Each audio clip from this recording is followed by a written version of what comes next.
images de bombardements, de massacres ou encore d'attentats, ces dernières semaines, vous avez pu être confronté à des images violentes. Et ça peut avoir un impact considérable sur notre corps. Tension interne, le cœur qui s'accélère un peu, de l'inquiétude, du mal à s'endormir ou à rester endormi. Chez certaines personnes, cela peut même réveiller des troubles de stress post-traumatique. Le professeur Éric Buy est psychiatre. Il nous donne 3 conseils pour se protéger. Se protéger, ça serait ne pas s'exposer. Ça ne veut pas dire ne pas chercher l'information, mais ça veut dire limiter les informations non sollicitées.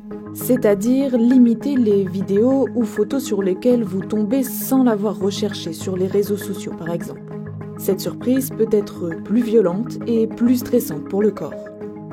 Pour cela, vous pouvez par exemple retirer l'activation automatique des vidéos sur les réseaux sociaux et couper le son, qui peut parfois être tout aussi traumatisant que l'image. Mais plus largement, il est nécessaire de savoir déconnecter. Par exemple, bannir certains mots-clés sur les réseaux sociaux ou décider de ne pas s'informer pendant quelques heures ou quelques jours. Le conseil, c'est d'adapter sa consommation de médias et d'informations en fonction de notre position personnelle. C'est-à-dire que écouter la radio, regarder la télé en permanence sur ce qui se passe en Israël, en Palestine ou en Ukraine va créer une réponse de stress qui ne sert pas de le faire toutes les heures. De le faire une fois par semaine, c'est très important de savoir ce qui se passe. Maintenant, si vous êtes dans un pays en guerre et que les soldats sont aux portes de la ville, c'est à peu près tous les quarts d'heure qu'il faut écouter les infos. Et je crois que ce qui est important, c'est vraiment de faire la part des choses entre un stress utile et un stress pas utile.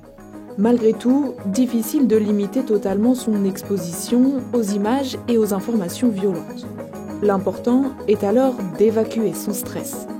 Et pour ça, il faut par exemple s'entourer de proches, le soutien social, ça diminue énormément le stress. Et enfin, il y a tout ce qui est activités qui peuvent promouvoir la réponse de relaxation, qui sont donc l'exercice physique, mais aussi la méditation de pleine conscience, mais aussi le yoga.